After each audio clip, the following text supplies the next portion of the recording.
Bom dia, boa tarde, boa noite, camaradas. Espero que o vídeo, o título desse vídeo tenha causado um bom espanto, tá? E se o espanto foi negativo, calma, não tem nada a ver com religião nem nada. Então a gente vai debater mais um vídeo do marxismo bárbaro, tá bom? E lembrando que meu nome é João. E a gente vai fazer um debate filosófico aqui muito detalhado, tá? Vou ser o mais detalhado possível, não trabalho com roteiro, então vamos lá. Primeiro, o que é metafísica, tá? Metafísica é saber as leis mais gerais da realidade. Por que que o mundo é assim e não é de outra forma, tá? Quando Marx diz que a realidade, tanto social quanto natural, é histórica, ou seja, está em desenvolvimento, em evolução, em contradição, ele está fazendo aí uma metafísica. Tá? Metafísica quer dizer além da física, além das formas. Você quer saber os aspectos mais gerais da realidade. Tá? Você vai para além da biologia, você vai para além da física, para além da química, para além da psicologia. Você quer saber o que é geral, o que não cabe numa ciência particular, o que não se limita a uma ciência particular, tá bom? Então, tem esse caráter geral. O Aristóteles chama de saber o ser enquanto ser. O que é saber o ser enquanto ser? O ser é tudo que existe, tá? Assim, para a gente chegar logo no conceito de forma direta. Um lápis não é um ser, eu não sou um ser, você não é um ser, nós somos entes. O ser abarca tudo que existe, abarca todos os entes e suas relações, tá? O ser não é só todas as coisas que existem, mas também as relações que existem entre as coisas, tá bom? E isso que a gente quer saber, qual é a natureza do ser social, do ser biológico, do ser inorgânico, e se há leis gerais que unificam os três. Tanto o ser humano, que é um tipo de ser, quanto o biológico, que é um tipo de ser, quanto o inorgânico, né? O lado físico, químico, que também é uma modalidade do ser. Só existe um ser que se divide em três modalidades, que é o ser inorgânico, né? Daquele que não tem vida, o ser biológico e o ser social, que é um ser humano, até onde a gente sabe o único ser humano que existe, tá?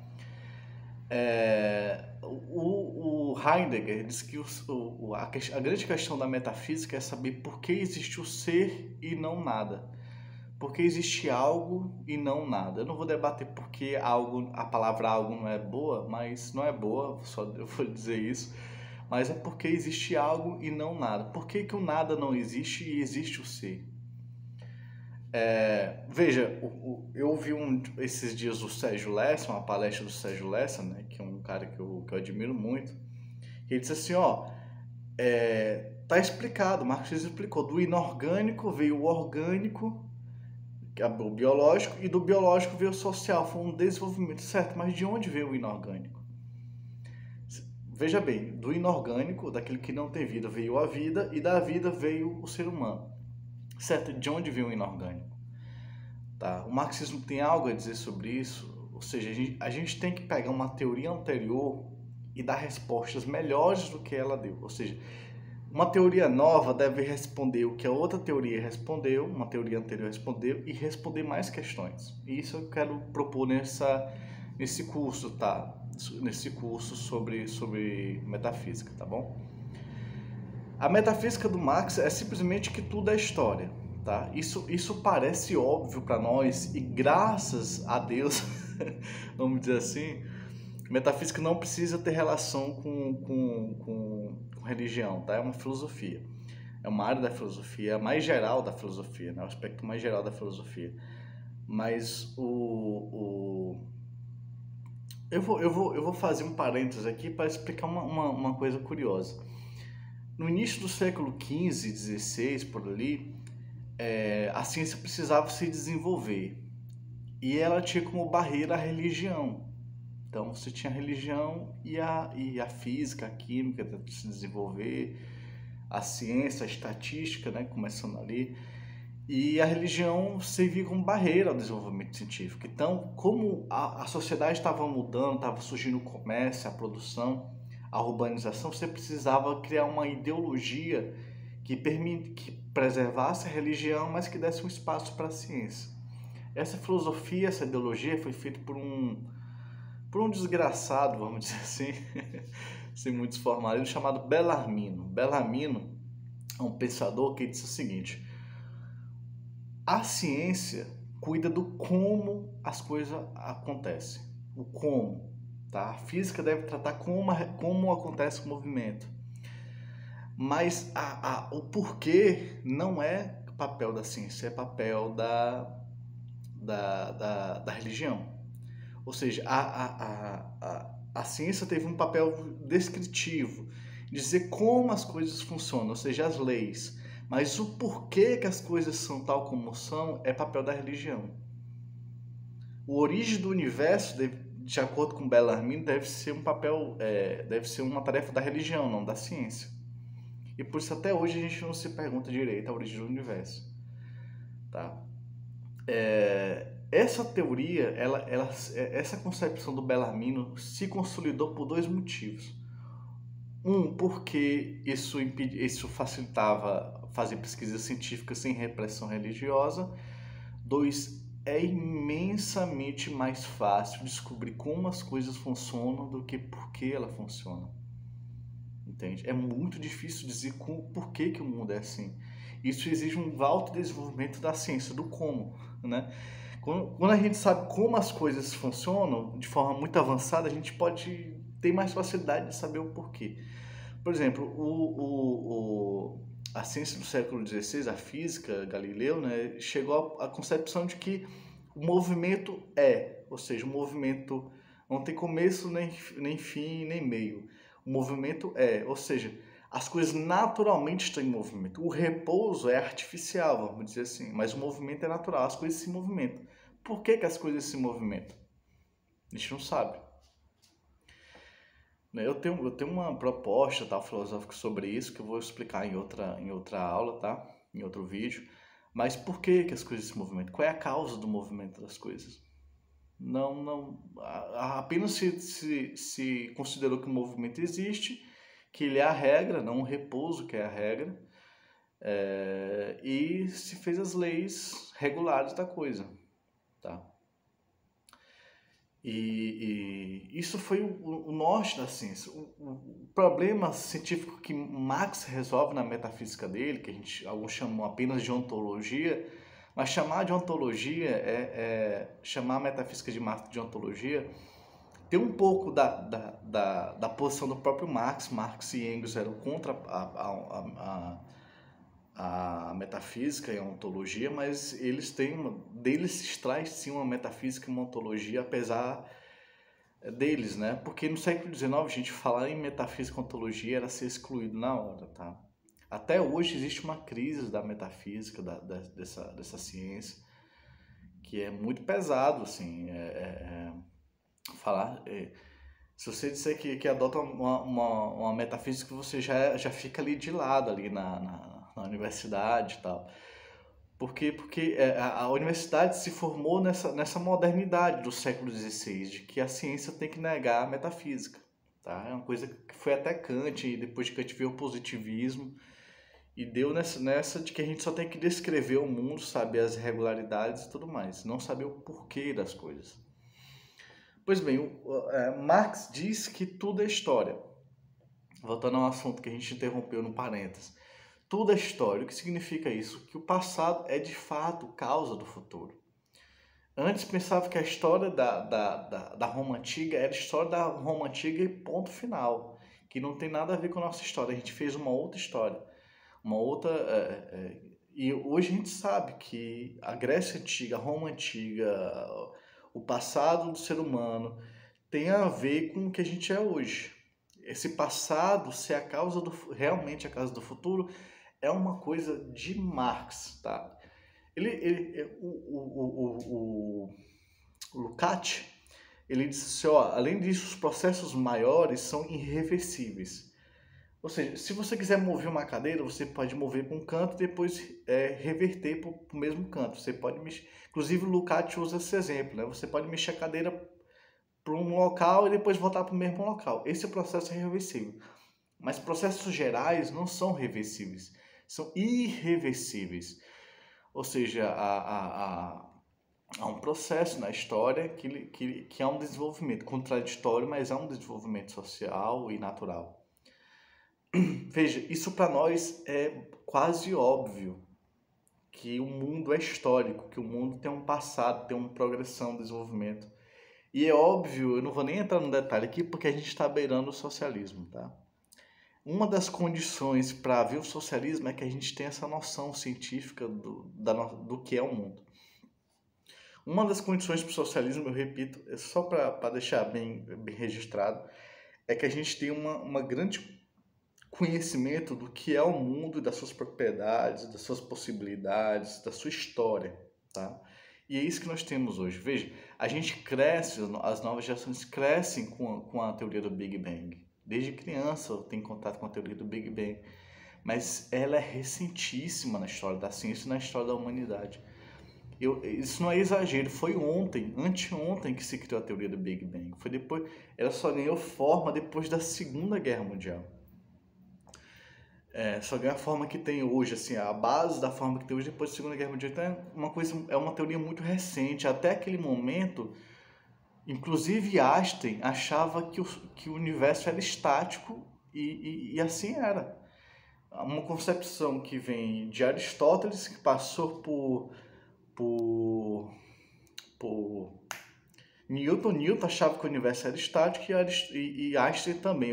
Ou veja, uma noção não histórica do universo durou milhares de anos. Durou quase toda a história da humanidade, para ser bem sincero. Apesar de que na Índia, tem religião na Índia que diz que o universo é como um pulmão, né? O pulmão que incha e depois contrai, incha e depois contrai. É a concepção religiosa, cosmológica indiana, que é um detalhezinho, tá? Mas no geral, no Ocidente, foi uma concepção estática do universo. Inclusive, Einstein, ele fez ele calculando a gravidade, a teoria gravitacional dele e tal, que era uma nova teoria, ele viu que o universo que ele estava teorizando ali matematicamente ou colapsaria ou estaria em expansão. E para ele isso era um absurdo filosófico. O que foi que ele fez? Ele introduziu no cálculo uma constante que fazia com que uma contrapressão, vamos dizer assim, em que o universo nem se expandiria, nem se contraria. Ai, lá vem o trava-língua. Então o universo nem se expandiria, nem se reduziria. Então ficaria estático.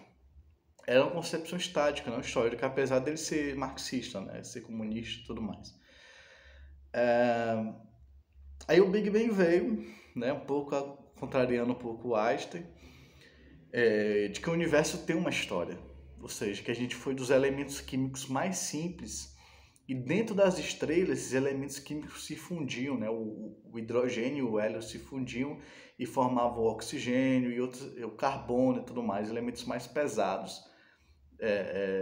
Havendo trabalho e produção dentro das estrelas que produziam elementos químicos cada vez mais complexos. Então, chegou-se à concepção de que o universo tem uma história. Tá? O macro e o micro-universo. Por exemplo, os elementos químicos, tinha essa concepção que o Trotsky chamava concepção de tapete.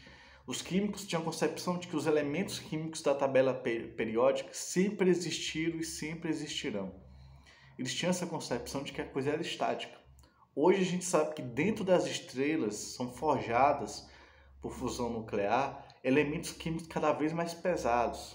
Tá? Alguns elementos químicos são tão pesados, tão difíceis de produzir, que eles precisam de muita energia para produzir. A estrela não tem essa energia. Então, só quando a estrela explode, é que o elemento químico, eu acho que o ouro, é um caso do ouro, inclusive, só é produzido quando a estrela explode. Tá? Os elementos químicos mais pesados, nesse caso. Na biologia também, a partir um pouco com a ajuda da genética, mas principalmente desde Darwin, a gente sabe que a biologia tem uma história, que há um processo de diversificação das espécies, que a gente vai de espécies que não controlam a própria temperatura para espécies que passam a controlar a própria temperatura. Então, assim, de seres unicelulares para seres pluricelulares. Então a gente tem uma relação universal, tá? Tudo é história, tá?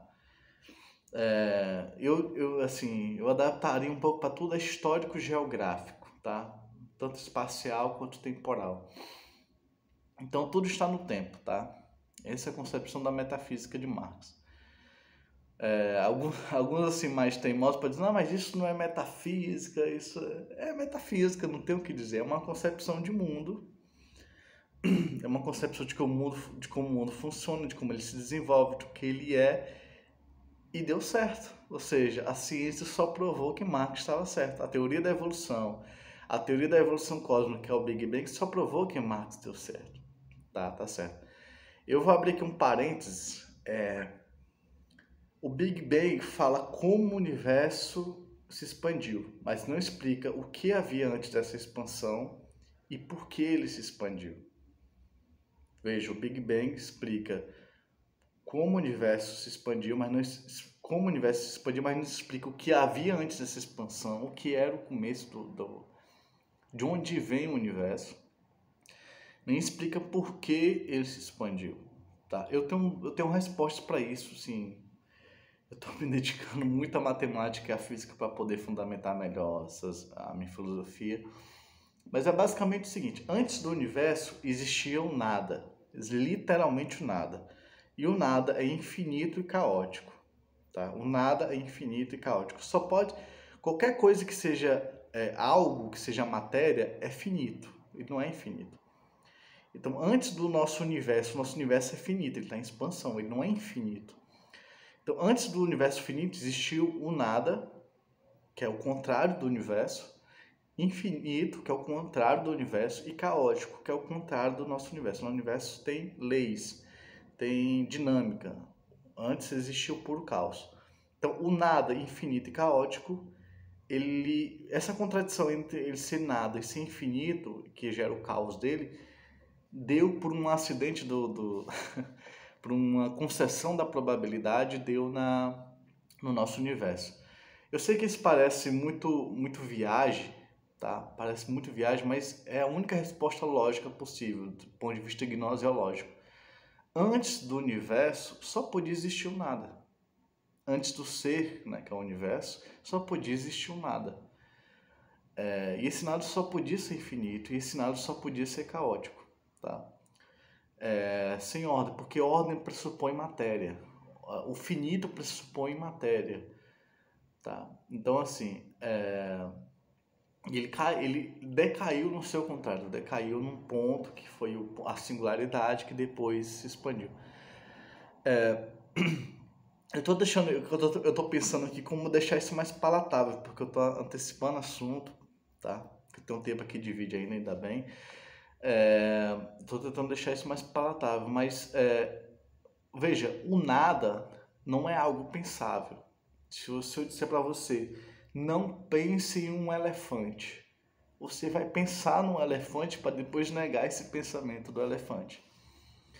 Então, o nada não é algo pensável em forma de imaginação, mas é algo pensável em forma de conceito. Então, nem tudo é pensável em forma de imagem e de imaginação. Algumas coisas são pensáveis em forma de conceito, de puro conceito. Então, o infinito não dá para ser pensado. Se você imaginar que o universo está se expandindo, então o universo é infinito, mas ele não pode ser infinito, porque ele tem um fim. Mas ele não pode ter um fim, porque depois do fim tem alguma coisa. Mas essa coisa também tem que ter um fim. Mas depois do fim dessa coisa, tem que ter uma outra coisa. Então, de forma de imagem, nós não podemos pensar o infinito. Mas em forma de conceito, nós pensamos. Assim, se quer se aproximar do infinito, a gente pode usar Hegel. Hegel diz que o infinito, o mal infinito, é uma linha que nunca acaba. Você vai sempre aumentando o tamanho da linha. O bom infinito, o infinito qualitativo, ou seja, é um infinito que não é quantidade, mas qualidade. Tá? Não é quantidade cada vez maior, mas é qualidade. Então, o infinito qualitativo é como um círculo. O círculo não tem início nem fim. O círculo não tem início nem fim. Tá? E só é pensável esse infinito como quarta dimensão, né? O infinito não cabe dentro do finito. O universo é finito. O universo tem fim. Então, o infinito é maior do que o nosso universo. E ele é pensável para nós como uma quarta dimensão, né? Como a física já tem tratado a quarta dimensão espacial em forma de intuição, em imagem e tudo mais, mas não tem assim botado o pé nessa questão. Então, esse infinito qualitativo hegeliano, que é adotado até por Bohr, né, que é um grande físico quântico, assim, incrível, ele é um físico quântico incrível. Não é o Bohr com N, não, é o Bohr, tá? Que termina com N. Ele dá até aula no Brasil e tudo mais. Ele adota esse infinito qualitativo kantiano, não, hegeliano, né? Eu também adoto. E isso tem a forma de uma quarta dimensão para nós, tá bom? Há 3 leis para concluir o vídeo. Há 3 leis do ser. Tá? 3 leis do ser. O ser é energia em busca de mais energia. Tá? No social, a gente pode ver o seguinte: não é possível erguer uma civilização plantando alface. Isso é uma coisa assim, interessante, né? Assim, é risonho, mas é interessante. Não é possível erguer uma civilização plantando alface. Você tem que plantar trigo, tem que plantar arroz, você tem que plantar cevada, tá? Então, o ser, tanto social quanto biológico, quanto inorgânico, é energia em busca de mais energia. A gravidade é exatamente isso. A energia, a massa de um corpo como o planeta Terra, o Sol, curva o espaço-tempo e assim atrai. Então, no inorgânico também tudo é energia, ser é energia em busca de mais energia. Na biologia isso é meio óbvio, né? Só um parênteses, essa ideia de energia em busca de mais energia não é totalmente original da minha parte.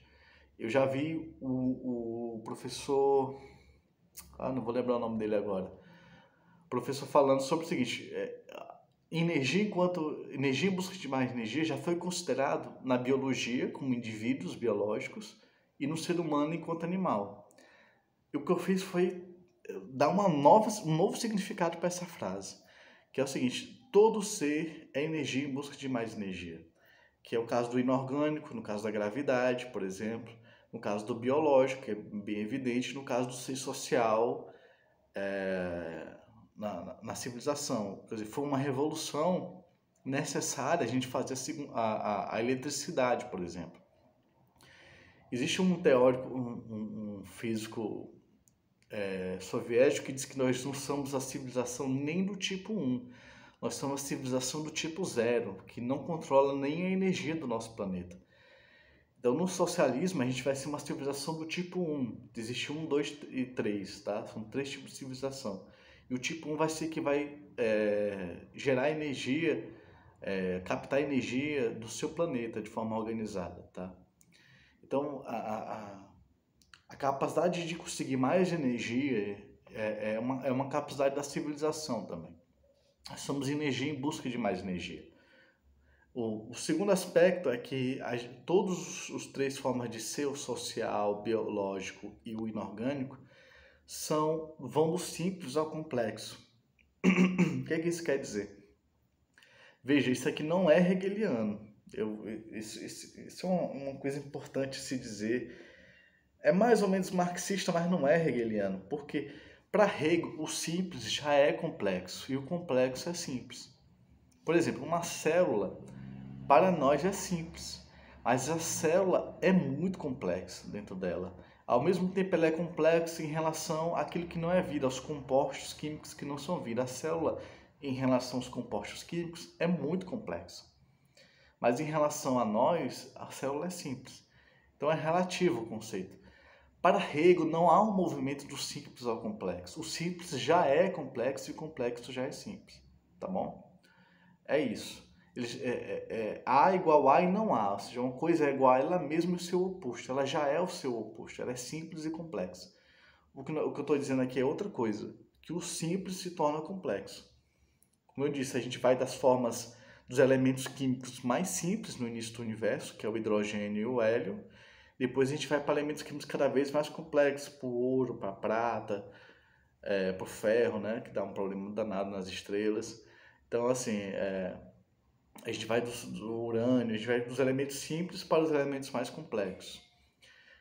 A realidade cósmica também vai se complexificando, vai surgindo estrelas, buracos negros e tudo mais.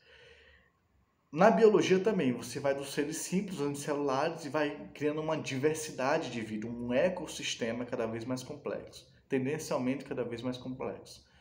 Na vida social isso é evidente, você vai das tribos, pequenas tribos, e vai se tornando sociedades cada vez mais complexas. Você tinha a cidade, o estado grega, depois você tinha estados grandes como o de Roma, e até que tem essa aldeia global que nós temos hoje. Terceiro elemento, nós vimos que somos energia em busca de mais energia, que nós vamos do simples ao complexo. E, nossa, não posso esquecer que eu mesmo queria ler, esqueci.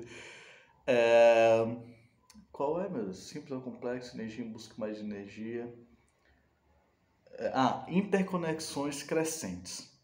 Veja, nós temos interconexões crescentes. Isso é importante reforçar. Por quê? Porque o marxismo, de certa forma, de forma instintiva, e alguns físicos também, chegaram à ideia de que tá tudo interconectado. Tá? Eu influencio você, você me influencia, está tudo interconectado. Veja, essa ideia de que está tudo interconectado é correta, mas é estática, é sem história, tá? Veja que quando eu digo energia em busca de mais energia, eu estou botando uma história, um movimento, tá? Eu não estou dizendo que a realidade é energia, como faz os orientalistas, né? Os religiosos. Não estou dizendo que a realidade é energia. Eu estou dizendo que ela é energia em busca de mais energia. Segundo, que vai do simples ao complexo. Não que o simples já é complexo, mas que se vai do simples ao complexo. De novo, eu botei a história, o movimento. E agora eu estou botando interconexões crescentes. O que são interconexões crescentes? É basicamente o que a gente está vivendo hoje de forma bem evidente com a internet. A gente conectou o mundo, a gente tinha uma aldeia global e muito contraditória, mas a gente vai aumentando os níveis de interconexão. Então, elementos químicos separados se conectam e formam compostos químicos, formam moléculas. O que são átomos se tornam moléculas. Na biologia, os seres começam a fazer uma cadeia alimentar e uma estrutura, tá? É uma forma de interconexão crescente. A criação do olho, por exemplo, do olho nos primeiros animais que tiveram o olho surgiu de 5 formas diferentes na história da biologia, tá? Então é uma coisa que devia existir, uma teleologia mesmo, assim, tinha que surgir um olho. E ele é uma forma de interconexão nova, quando surgiu pela primeira vez. Então é uma interconexão crescente. Na sociedade a gente vê também cada vez mais comunicação dos telégrafos, das cartas, dos pombos correios, e agora com a internet, com tudo interligado e tudo mais. Então a gente foi desenvolvendo o rádio, então a gente foi desenvolvendo conexão. Hoje a gente tem conexão no Japão quase instantânea, só dependente da velocidade da luz. Então a gente tem interconexões crescentes, tá?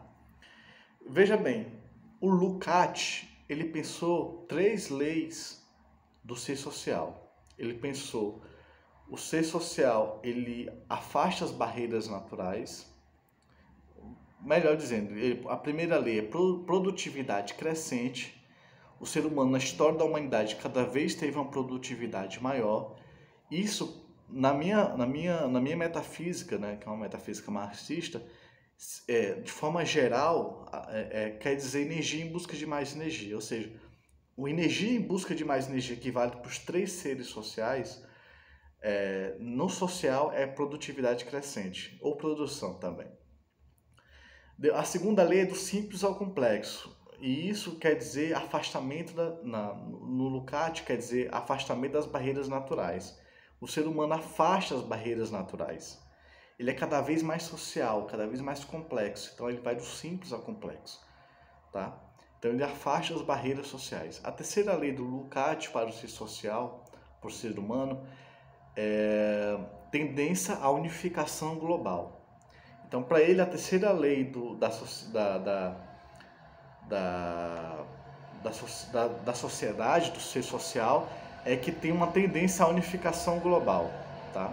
A ser uma só espécie global, um só povo global. Isso, na minha ontologia mais geral, que eu dei específico, só no ser social, na minha ontologia mais geral, interconexões crescentes, tá? Interconexões crescentes. Ou seja, eu tenho provas de que essa ontologia, essa metafísica está correta, né? No ser social. Eu tenho um exemplo também do ser biológico. Estou deixando aqui o link do livro no meu blog, tá? No blog, para você ler no blog. Então você tem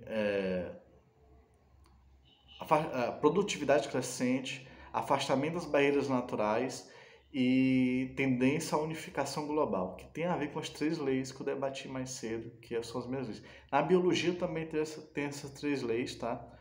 Só que eu vou deixar, para o vídeo não ficar longo, eu vou deixar a indicação para a leitura do capítulo sobre as 3 leis, tá? Que eu digo as 3 leis da biologia, tá bom? Só para deixar claro uma questão do Lukács, ele diz que tem 3 características do ser humano: produção ou trabalho, né? Produção, trabalho, vamos unificar os dois. Sociabilidade e